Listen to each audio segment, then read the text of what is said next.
C'était un garçon banal qui écoutait beaucoup de chansons originales. Dans sa maison, il ne faisait rien d'anormal. Avec raison, il façonnait sa morale. Il rêvait d'aventures entre les murs de sa chambre. Dehors, il entendait les rires, les plaisirs. Il était plein de désirs, enfermé dans ses soupirs. Il voulait vivre comme les autres, raconter à ses potes des tonnes d'anecdotes. Alors, il est sorti pour se forger un récit. Dans un bar, il croisa une fille agréable, manipulable, qui rêvait d'un coup de foudre. Elle était dans l'utopie de l'amour. Lui, il voulait juste un coup pour calmer ses troubles, qui tuaient son humour. Alors, il lui a menti, sans le moindre mépris.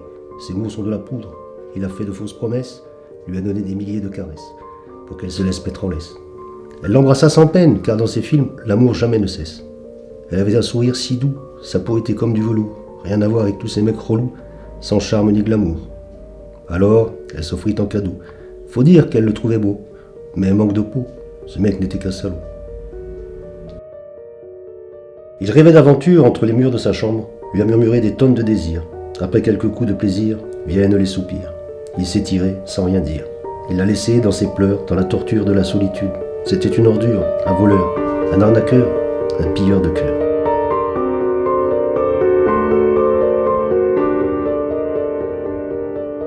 Son double était une fille semblable à une naïve, sans coquille, qui n'avait qu'une envie, faire des folies. Donnez-lui une brindille, elle met le feu au Nil. Elle était créative pour se mettre dans des situations tragiques, pour trouver le hic de chaque instant romantique. Un soir, avec ses copines, elle tomba sur un garçon.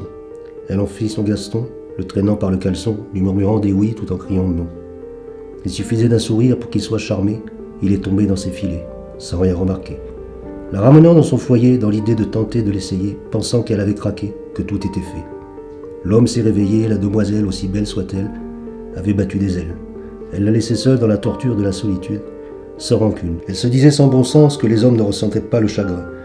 Ils ne connaissaient pas l'absence, ce ne sont pas des humains. Cette fille n'est que déviance, l'œuvre du malin. Elle est dans l'ignorance des sens chrétiens. Elle rêvait d'aventure entre les murs de sa chambre. Elle lui a murmuré des tonnes de mots, tous tellement faux. Après quelques coups de plaisir viennent les soupirs. Elle a perdu tout désir. Elle s'est tirée sans rien dire. Elle s'est enfuie dans la brume de la nuit, lui laissant qu'une plume pour tuer son ennui. Quand les deux sont tombés nez à nez, le voleur et la vicieuse se sont tout de suite détestés. Malgré tout, ils se sont assemblés. C'étaient des âmes sœurs qui se haïssaient, ne supportant pas les défauts que l'autre renvoyait, sans même se douter que c'était leur reflet. Chaque mot, eux-mêmes les portaient. C'était un jeu de torture, à qui verserait le plus de larmes, qui sera le plus dur, qui aura les meilleures armes. Dans un flot de mensonges qui ronge tous les songes, il plonge dans les ronces. Elle, couverte de honte de l'avoir trompé, lui, jaloux à souhait, veut tout arrêter. S'est procuré un pistolet, tiré, touché, coulé.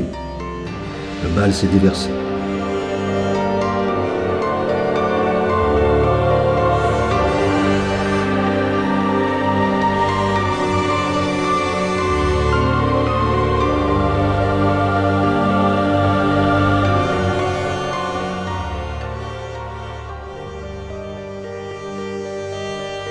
Il rêvait d'aventure, elle lui murmurait « Tu me plais ».